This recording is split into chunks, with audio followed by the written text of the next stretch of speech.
महंगाई बड़ी ज़ोर की हो गई, गरीब आदमी की आजमाइश बढ़ गई।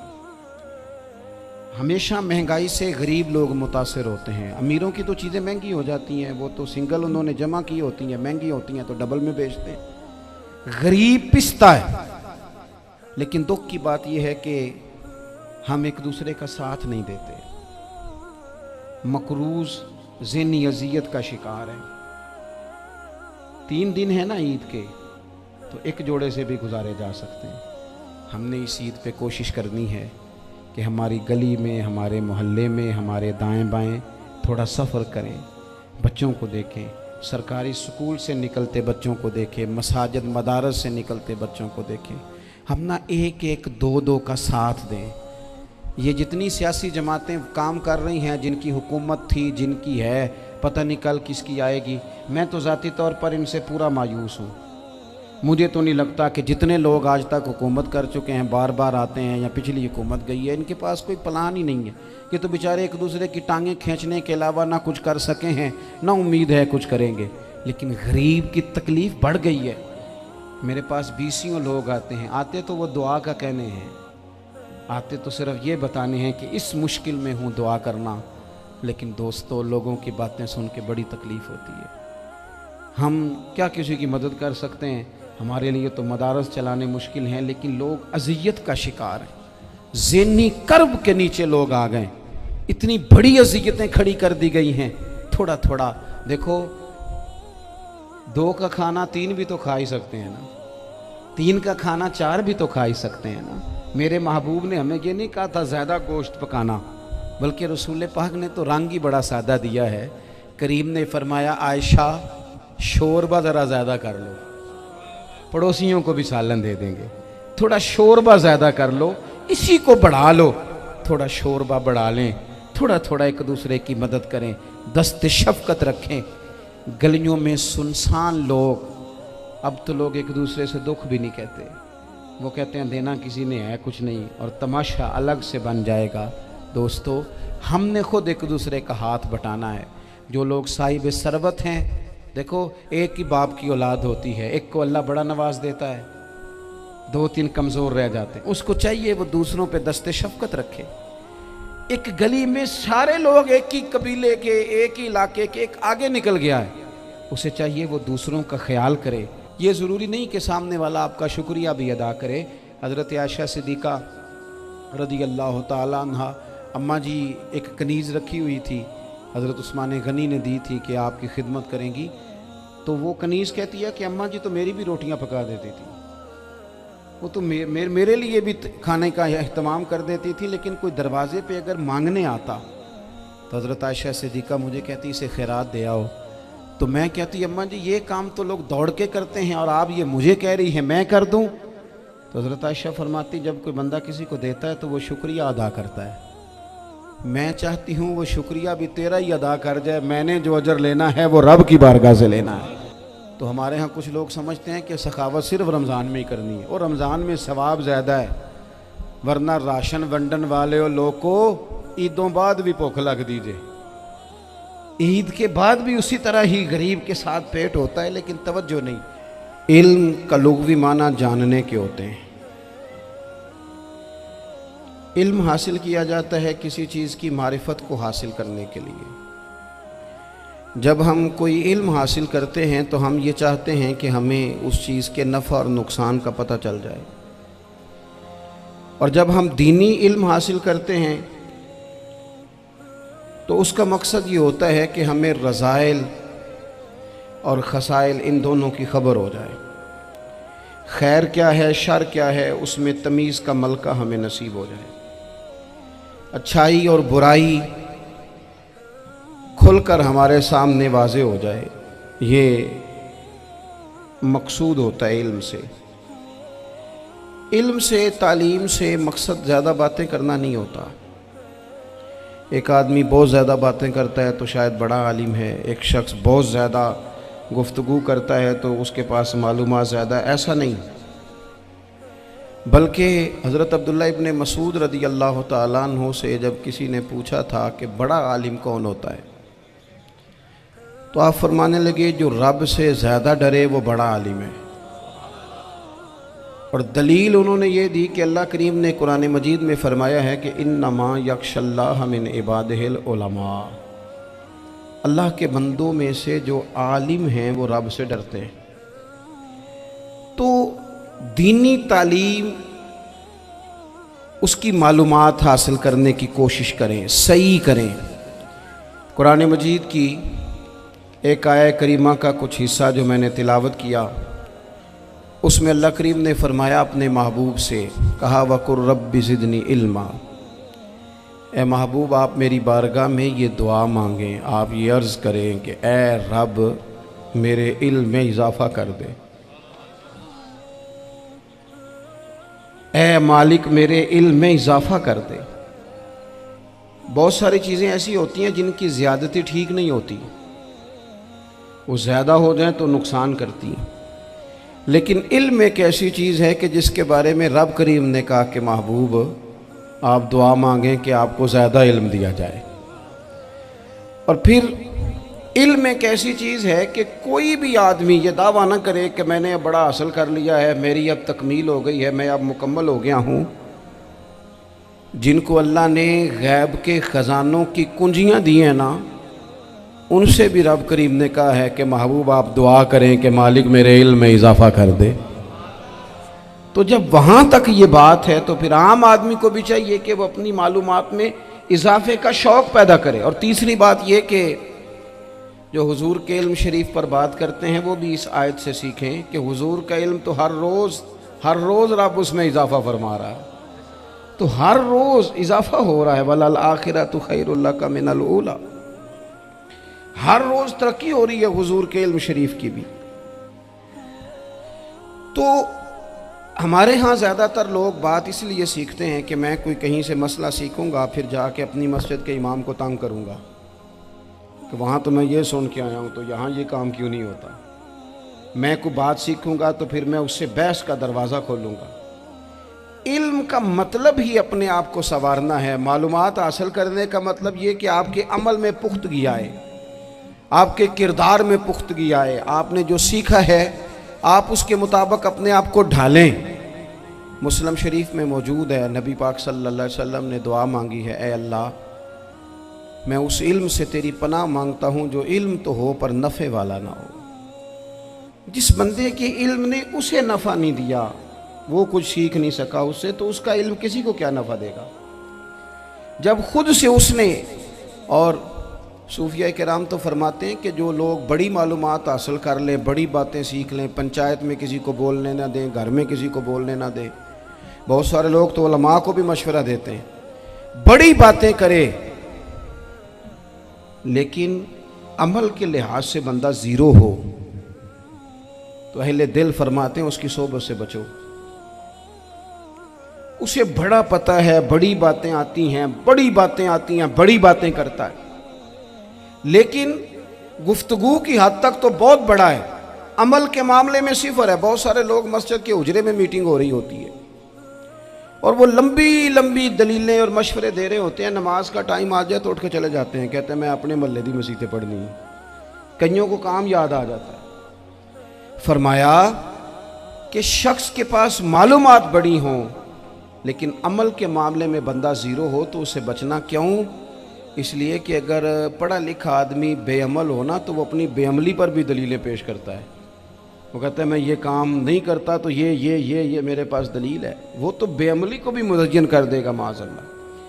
तो दीनी तालीम एक तो हासिल इसलिए करें कि हमने अपने आप को संवारना है, और दूसरा इल्म का शौक़ तबीयत में हो। देखे ना, अल्लाह के हबीब सल्लल्लाहु अलैहि वसल्लम ने फरमाया है कि जो इल्म के रास्ते पे चल पड़ा वो जन्नत के रास्ते पे चल पड़ा है। जुमों में, महफिलों में कानों के जायके के लिए ना आए, इसलिए आए कि मेरे इल्म में, मेरे अमल में ये कोई इजाफे की बात बनेगी, मैं कोई नसीहत हासिल करूँगा तो मेरे दिल का जंग उतरेगा। हमारे यहाँ लोग मज़े के लिए आते हैं और आजकल लोग फ़ोटो के लिए आते हैं। इन दो कामों से निकल कर खालिस इस्लाह की नीयत से इल्म का शौक़, हमारे यहाँ तेज़ी से एक हरकत की गई, उलमा का वक़ार ख़राब किया गया और लोगों को दीनी उलूम से दूर किया गया। और इसमें बाज़ बेचारे वाइज़ीन और खुतबा ने भी किरदार अदा किया जब जाली पीर की तारीफ़ें खोल के की, और उसे पता नहीं कहाँ तक ये स्टेज होते हैं ना, इनमें कोई बंदा अच्छा लगे भी तो उसके लिए दुआ करनी चाहिए, तारीफ़ें नहीं करनी चाहिए। तारीफ़ें उसका कोई फ़ायदा नहीं है, उसको, उस बंदे को तो दुआ का फ़ायदा है। अगर आपको अच्छा लग रहा है तो उसे दुआ दें, उससे ज़्यादा कुछ नहीं करें। और हमारे यहाँ जनाब वो नकीबे महफिल बेचारे की शामत आ जाती है अगर तारीफ़ें थोड़ी करे तो, कहते हैं इन्हों तो ना ही नहीं लेना होंगे।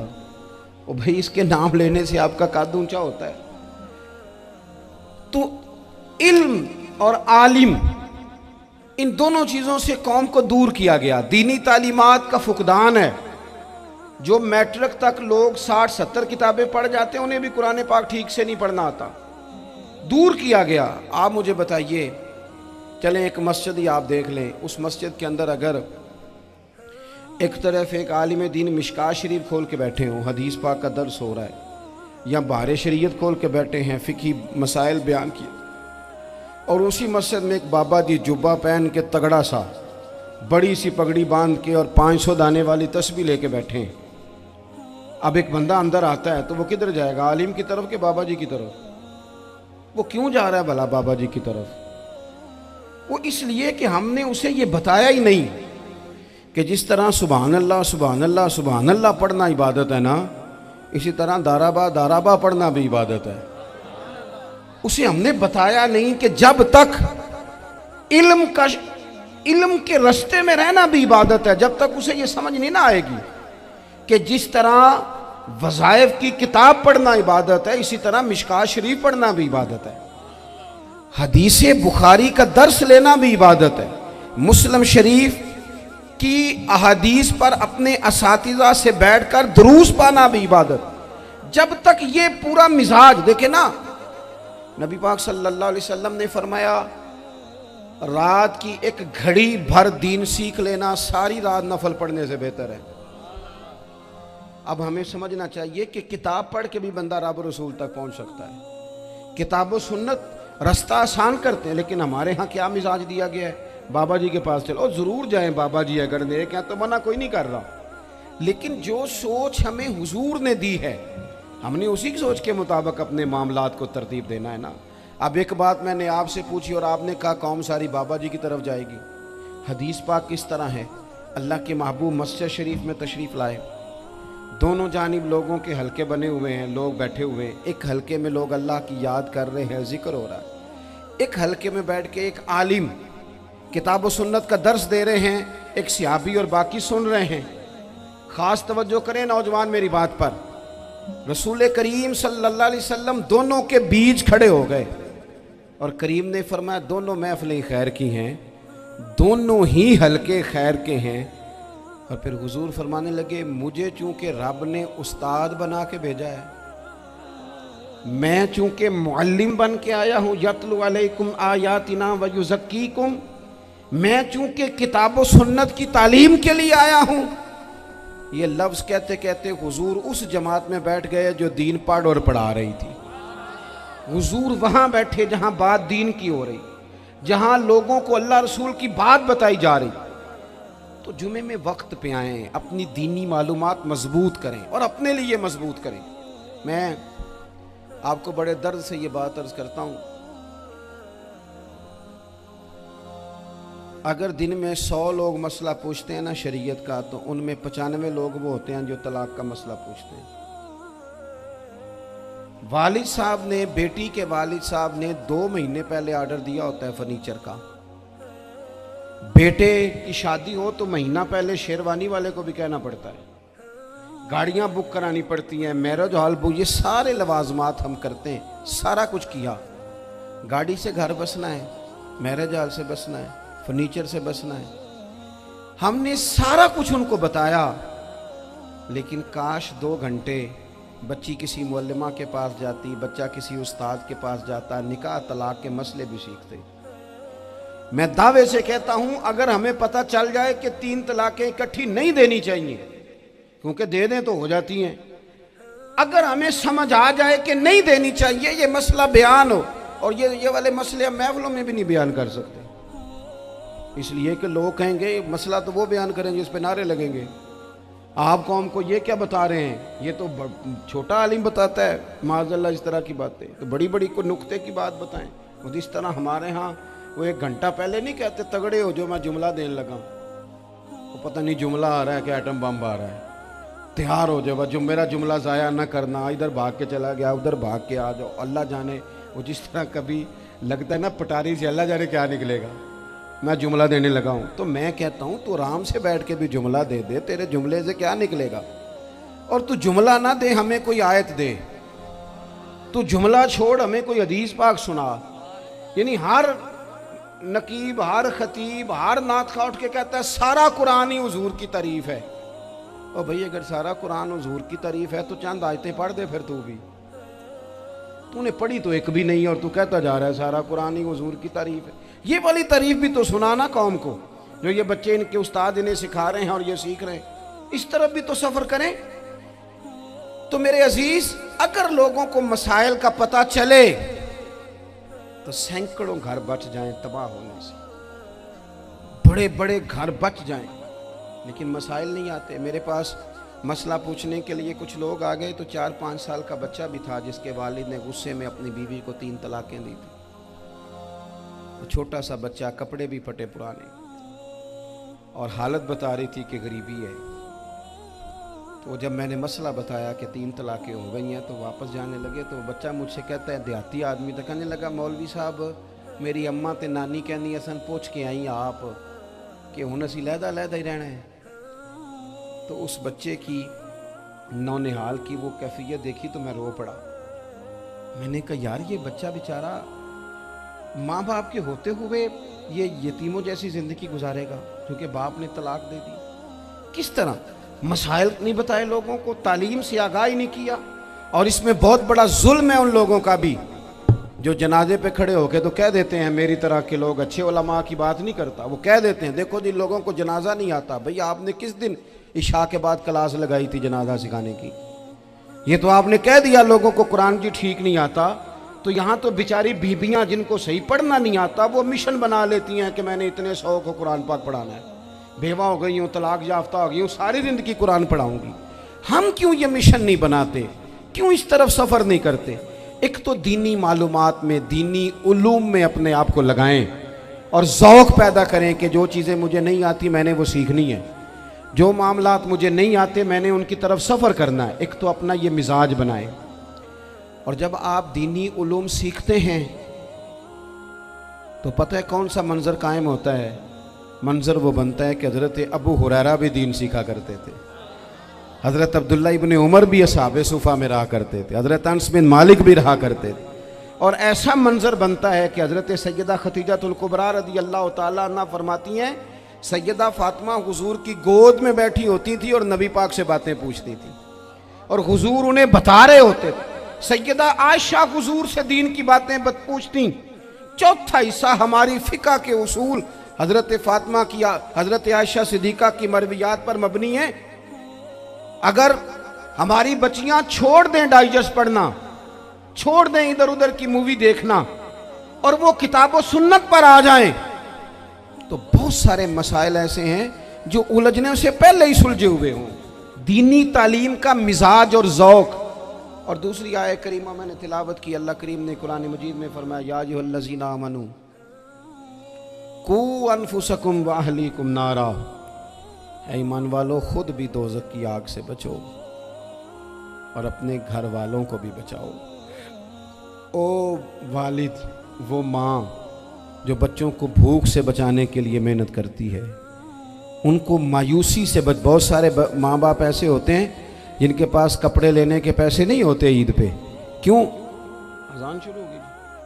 अजीज़ भाई, जिस तरह हम अपने बच्चों को देखें, बहुत सारे माँ बाप के पास गुंजाइश नहीं होती, लेकिन इस नीयत से कि बच्चों के दिल टूट जाएंगे, ईद पे कैसे गुजारा करेंगे, मुश्किल से भी कपड़े ख़रीद के देते।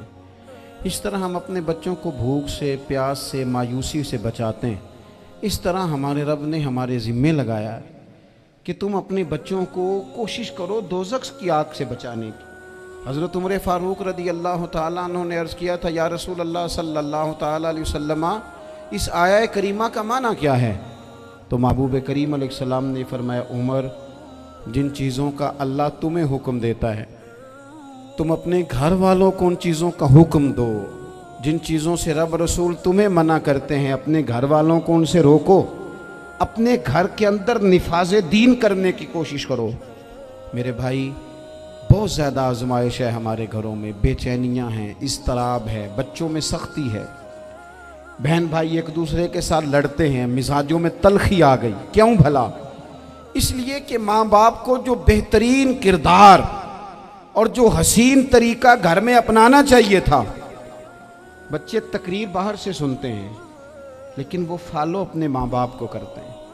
अगर माँ बाप में हौसला हो, सब्र हो, इत्मीनान हो, खुददारी हो, थोड़े पर गुजारा करने का मिजाज हो।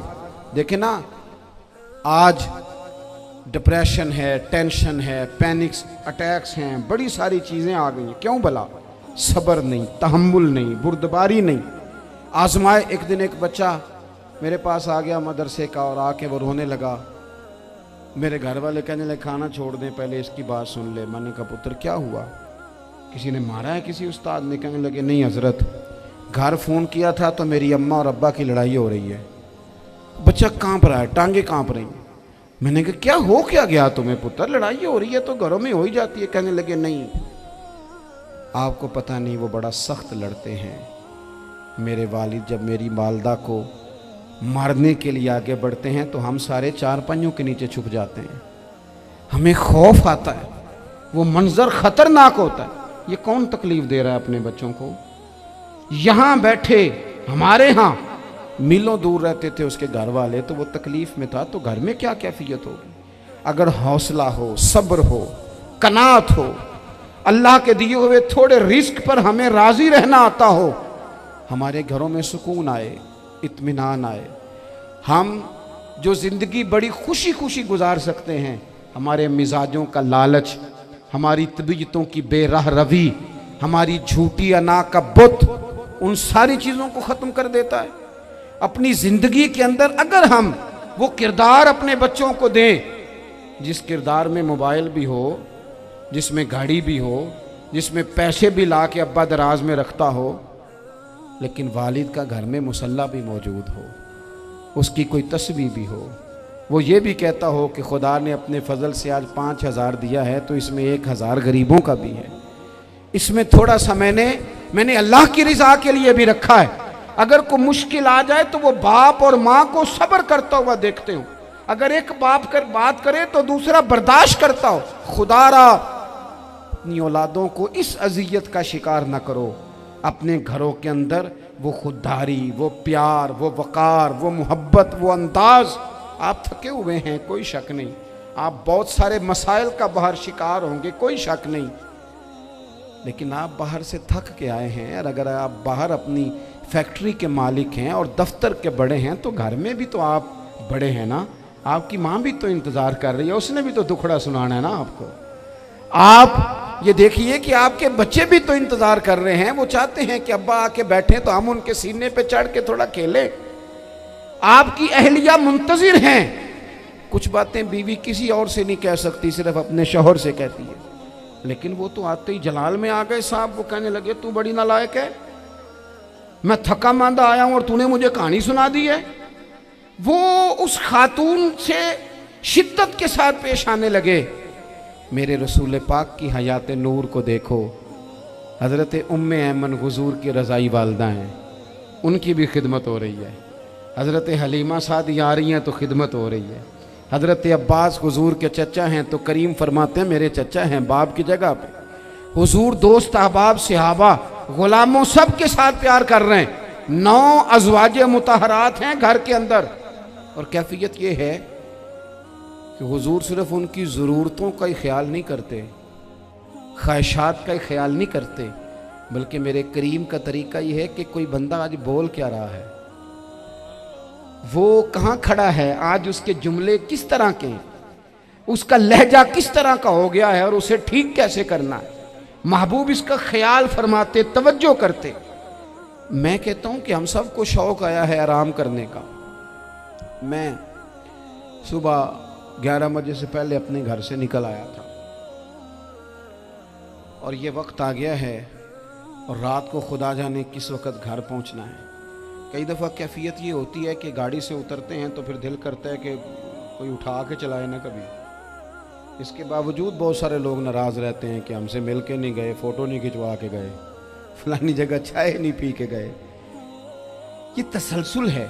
लेकिन मैं जितना मर्जी थका मांदा घर जाऊंगा ना, कभी ऐसा नहीं हुआ कि मैं घर जाऊं तो बड़ी टेंशन में जाऊं।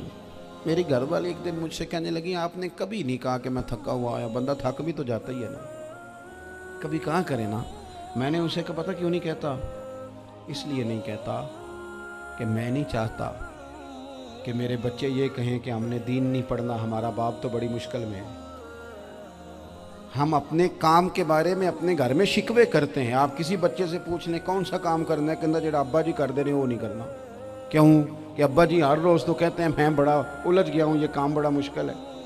मैं चाहता हूँ कि मैं अपने बच्चों को ये बताऊँ कि पुत्र मैं तो जिधर जाता हूँ फूल ही फूल हैं, मैं तो जिधर से गुजरता हूँ मोहब्बत ही मोहब्बत है, मैं तो जिधर से देखता हूँ दुआएं ही मिलती हैं, ताकि उनका शौक पैदा हो। मेरे अजीज, आप थोड़ा सा दिल बड़ा करें। अगर आप एक की वजह से पूरा घर सुकून में आ जाता है तो आप दिल बड़ा क्यों नहीं करते? जगह ढूंढते हैं बस मुझे कोई तंग ना करे, कोई मेरी बाप माँ बदौलत को कोई परेशान ना करे। बुखारी शरीफ सुनिए, हज़रत आयशा सिद्दीक़ा रज़ी अल्लाह तआला अन्हा बैठी हैं। हुजूर फरमाने लगे, आयशा आज एक बात ना बताऊं तुम्हें? या रसूलल्लाह बताइए। हुजूर फरमाने लगे, जब तुम मुझसे नाराज़ होती हो तब भी मुझे पता चल जाता है, और जब राज़ी होती हो फिर भी पता चल जाता है। तो हज़रत सैयद आयशा सिद्दीक़ा बात सुन के बड़ी खुश हुई। या रसूलल्लाह वो कैसे?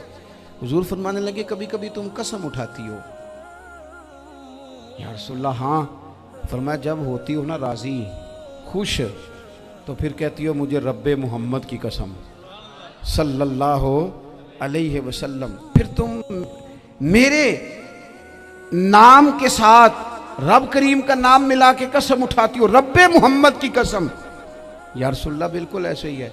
और फरमाया जब तुम्हारे दिल में कोई बात होती है ना,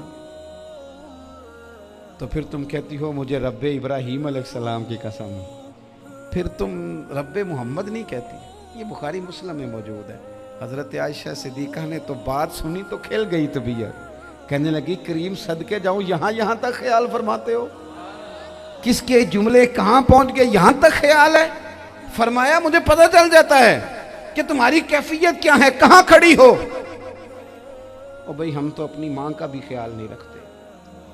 हमारा बाप कहाँ बेचारा खड़ा है, वो तो इंतज़ार में था कि कोई 10 मिनट मेरे पास बैठेगा, तवज्जो ही नहीं, जज्बात का ख्याल ही नहीं। हज़रत आयशा सिद्दीक़ा बात सुन के अर्ज़ करने लगे, या रसूल अल्लाह मुझे रब्बे मोहम्मद की कसम हो, मैं सिर्फ नाम छोड़ती हूँ, मेरे दिल में हर वक़्त मदीने वाले महबूब ही रहते हैं, नाम ही छोड़ती हूँ सिर्फ। ओ मेरे दोस्त थोड़ा सा जा। और दूसरा अर्ज़ करूँगा, दौलत अगर बहुत आली चीज़ होती ना, बहुत कीमती, तो सबसे ज़्यादा सैयदा आयशा के घर में होती। अगर पैसों से ही शौक आता तो पैसे सबसे ज़्यादा हज़रत फ़ातिमा ज़हरा के काशाना नूर में होते। ओ मेरे भाइयों, सोना वक्त मोहब्बतों से गुजारा जा सकता है। ओ भाई, मैंने तो अपने घर में ये देखा कि मेरे वालिद साहब गर्मी आती तो फरमाते, ओ लो भाई तुहानू हुण परवाह नहीं, मैं तुहाडे पड़ोले च दाने पा दिते ने ते तुहाडी माँ ने मर्तबान च अचार पा दिता है, लो अब तुम्हें कहीं जाने की ज़रूरत नहीं पड़ेगी। इस पे भी वक्त बड़ा अच्छा गुजरता, इस पे भी टाइम बड़ा अच्छा। 6-6 खाने खा के बच्चे नखरे कर रहे हैं। मैंने अपने वालिद साहब से एक दिन कहा, मैं क्या अब्बा जी तुहानू पसंद की है? फरमान लगे, पुत्र जे तो लगी होवे भुख फिर तो हर शाही, और अगर भूख ना हो तो फिर नखरे ही नखरे हैं, फिर क्या पसंद होना है? तबीयत नहीं। अपने घरों में, अपने दोस्तों में इत्मीनान पैदा करें, इस तरह से बाहर आएँ। और एक बात और अर्ज़ करनी है, याद रखना, तकरीर बाहर चलती है, घर में नहीं चलती। घर में अमल चलता है। घर जाके आप लेक्चर देना, नमाज़ पढ़ा करो, नमाज़ पढ़ा करो, नमाज़ पढ़ा करो, नमाज़ पढ़ा करो, तो कोई नहीं पढ़ते घर वाले। आप घर में नमाज खुद शुरू कर दें। नबी पाक सल्लल्लाहु अलैहि वसल्लम ने फरमाया, घरों को कब्रिस्तान ना बनाओ, कुछ नफली नमाजें घर में भी पढ़ा करो। अल्लाह के प्यारे रसूल सल्लल्लाहु अलैहि वसल्लम का घर मस्जिद नबी के बिल्कुल साथ है, दरवाज़ा हुजूर के घर का मस्जिद में खुलता था। लेकिन नबी करीम सल्लल्लाहु अलैहि वसल्लम क्या करते थे? हज़रत आयशा सिद्दीक़ा फरमाती हैं तहज्जुद की नमाज घर में पढ़ा करते थे। घर में हुजूर तहज्जुद की नमाज पढ़ते, अगरचे घर में दुश्वारी थी, कुछ इबादात कुछ नमाजें घर के अंदर भी इंसान पढ़े। आखिरी गुजारिश आप हजरात से करनी है, इतना बड़ा मजमा है, इतने सारे लोग तशरीफ़ लाए हैं, एक गुजारिश आप हजरात की खिदमत में रख के बस मैंने बात को समेटना है। दो बातें मैंने आपकी खिदमत में अर्ज़ की हैं, एक तो दीनी इल्म का ज़ौक़ पैदा करें और दूसरा अपने घरों में थोड़ा ठहराव लाएं। थोड़ा सा अपने ये बच्चों के दस्तार फजीलत का इज्तिमा था, इसलिए मैंने ये बात अर्ज़ की, अपने घरों में थोड़ा हौसला कनात लाएं। हज़रत आयशा सिद्दीक़ा रज़ी अल्लाह तआला अन्हा फरमाती हैं ऐसा नहीं था कि हमारे घर के अंदर माल नहीं आता था, अल्लाह के फजल से बड़ा कुछ आता था, लेकिन फरमाती हम इसार कर दिया करते थे।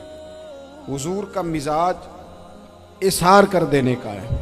याद रखना, शम्मा से अगर कई शम्मे जल जाएं तो इसकी रोशनी में कभी कमी नहीं आती। हज़ारों दिए भी जल जाएं तो ये दिए मांद नहीं पड़ते। महंगाई बड़ी ज़ोर की हो गई, गरीब आदमी की आजमाइश बढ़ गई। हमेशा महंगाई से गरीब लोग मुतासिर होते हैं। अमीरों की तो चीज़ें महंगी हो जाती हैं, वो तो सिंगल उन्होंने जमा की होती हैं, महंगी होती हैं तो डबल में बेचते हैं। गरीब पिसता है। लेकिन दुख की बात यह है कि हम एक दूसरे का साथ नहीं देते, मकरूज ज़हनी अज़ियत का शिकार है। 3 दिन है ना ईद के, तो एक जोड़े से भी गुजारे जा सकते हैं, एक से भी। अक्सर लोग तो वैसे ही ईद की नमाज़ पढ़ के सो जाते हैं, और जो बेदार भी हैं वो भी कपड़े बदल करके जानवर के ज़िबा में मशगूल हैं। हमने इस ईद पे कोशिश करनी है कि हमारी गली में, हमारे मोहल्ले में, हमारे दाएं बाएं थोड़ा सफ़र करें, बच्चों को देखें, सरकारी स्कूल से निकलते बच्चों को देखें, मसाजिद मदारस से निकलते बच्चों को देखें। हम ना एक एक दो दो का साथ दें। ये जितनी सियासी जमातें काम कर रही हैं, जिनकी हुकूमत थी, जिनकी है, पता नहीं कल किसकी आएगी, मैं तो ज़ाती तौर पर इनसे पूरा मायूस हूँ। मुझे तो नहीं लगता कि जितने लोग आज तक हुकूमत कर चुके हैं, बार बार आते हैं या पिछली हुकूमत गई है, इनके पास कोई प्लान ही नहीं है। ये तो बेचारे एक दूसरे की टांगें खींचने के अलावा ना कुछ कर सके हैं, ना उम्मीद है कुछ करेंगे। लेकिन गरीब की तकलीफ़ बढ़ गई है। मेरे पास 20 लोग आते हैं, आते तो वो दुआ का कहने हैं, आते तो सिर्फ ये बताने हैं कि इस मुश्किल में हूँ, दुआ करना। लेकिन दोस्तों, लोगों की बातें सुन के बड़ी तकलीफ़ होती है। हम क्या किसी की मदद कर सकते हैं? हमारे लिए तो मदारस चलाने मुश्किल हैं, लेकिन लोग अज़ियत का शिकार हैं। ज़हनी कर्ब के नीचे लोग आ गए, इतनी बड़ी अज़ियतें खड़ी कर दी गई हैं। थोड़ा थोड़ा देखो, 2 का खाना 3 भी तो खा ही सकते हैं ना, 3 का खाना 4 भी तो खा ही सकते हैं ना। मेरे महबूब ने हमें ये नहीं कहा था ज़्यादा गोश्त पकाना, बल्कि रसूल पाक ने तो रंग ही बड़ा सादा दिया है। करीम ने फरमाया, आयशा शोरबा ज़रा ज़्यादा कर लो, पड़ोसियों को भी सालन दे देंगे, थोड़ा शोरबा ज़्यादा कर लो, इसी को बढ़ा लो, थोड़ा शोरबा बढ़ा लें, थोड़ा थोड़ा एक दूसरे की मदद करें, दस्त शफ़क़त रखें। गलियों में सुनसान लोग, अब तो लोग एक दूसरे से दुख भी नहीं कहते, वो कहते हैं देना किसी ने है कुछ नहीं, और तमाशा अलग से बन जाएगा। दोस्तों, हमने खुद एक दूसरे का हाथ बटाना है। जो लोग साहिब सरबत हैं, देखो एक ही बाप की औलाद होती है, एक को अल्लाह बड़ा नवाज देता है, 2-3 कमज़ोर रह जाते हैं, उसको चाहिए वो दूसरों पे दस्ते शफ़क़त रखे। एक गली में सारे लोग एक ही कबीले के, एक ही इलाके के, एक आगे निकल गया है, उसे चाहिए वो दूसरों का ख्याल करे। अज़ीज़ भाइयों, हमने इस कमर तोड़ महंगाई के दौर में, मैंने जुमे में अमीर लोगों से कहा था कि कुर्बानियाँ करनी तो है ही, तो तुम तो सारा साल गोश्त खाते हो। क्या आपको बताऊं कि हम उस वतन में रहते हैं यहाँ फ्रिज और फ्रीज़र बड़ी इससे पहले ज़्यादा बिकते हैं। फ्रिज नहीं ले आओ, बड़ी ले आओ, चूँकि गोश्त सेव करना है, सारा साल भी तो मिलता है ना अमीरों। मैंने तो कहा था उस गांव में ले जाओ जहाँ कुर्बानी कोई नहीं कर रहा, ज़िबा ही वहाँ जाके कर लो, थोड़ी सी गुंजाइश बनाएं अपने दिलों में। ये ज़रूरी नहीं कि सामने वाला आपका शुक्रिया भी अदा करे। हज़रत आयशा सिद्दीक़ा रज़ी अल्लाह तआला अन्हा, अम्मा जी एक कनीज़ रखी हुई थी, हज़रत उस्मान गनी ने दी थी कि आपकी खिदमत करेंगी। तो वो कनीज कहती है कि अम्मा जी तो मेरी भी रोटियां पका देती थी, वो तो मेरे लिए भी खाने का एहतमाम कर देती थी, लेकिन कोई दरवाजे पे अगर मांगने आता तो हज़रत आयशा सिद्दीक़ा मुझे कहती इसे खैरात दे आओ। तो मैं कहती अम्मा जी ये काम तो लोग दौड़ के करते हैं और आप ये मुझे कह रही है मैं कर दूं। तो हज़रत आयशा फरमाती जब कोई बंदा किसी को देता है तो वो शुक्रिया अदा करता है। मैं चाहती हूँ वो शुक्रिया भी तेरा ही अदा कर जाए, मैंने जो अजर लेना है वो रब की बारगाह से लेना है। तो मेरे भाई अपनी ज़िंदगी में थोड़ा सा तो दिल बड़ा करें, थोड़ी थोड़ी गुंजाइश पैदा करें। और ये ज़रूरी नहीं कि उस बंदे का आपसे बड़ा अच्छा सलूक ही हो, ना भी हो उस गरीब का सलूक अच्छा, तो बाज़-औक़ात बंदा गरीबी में तल्ख भी तो हो ही जाता है ना। बाज़-औक़ात इंसान पे गुर्बत ज़्यादा आ जाए तो उसकी तबीयत भी तो, बीमार आदमी सख्त भी तो हो जाता है। तो मेरी आपसे ये गुजारिश है कि ये जो दिन चल रहे हैं वो हमारे यहाँ हमारे हुक्मरान कहते हैं मज़ीद सख्त फ़ैसले करने पड़ेंगे। और मैंने कहा तुम्हारे लिए तो आसान है, इसलिए कि तुम तो जिस दफ्तर में बैठ के फ़ैसला करते हो उसकी तो बत्ती कोई नहीं जाती, तुम्हें क्या पता हो, वहाँ तो एसी भी 1 मिनट के लिए बंद नहीं होता। ये तो उससे पूछो बाप से कि जो ईद से पहले अपनी बीवी से मशवरा कर रहा है कि ईद आ गई है, अगर बेटी के घर कपड़े ना भेजे तो उसकी सास बातें करेगी। ये छोटी ईद गुजरी थी ना, तो हमारे यहाँ कुछ लोग समझते हैं कि सखावत सिर्फ रमज़ान में ही करनी है और रमज़ान में सवाब ज़्यादा है, वरना राशन वंडन वाले और लोग को ईदों बाद भी भूख लग दीजिए, ईद के बाद भी उसी तरह ही गरीब के साथ पेट होता है, लेकिन तवज्जो नहीं।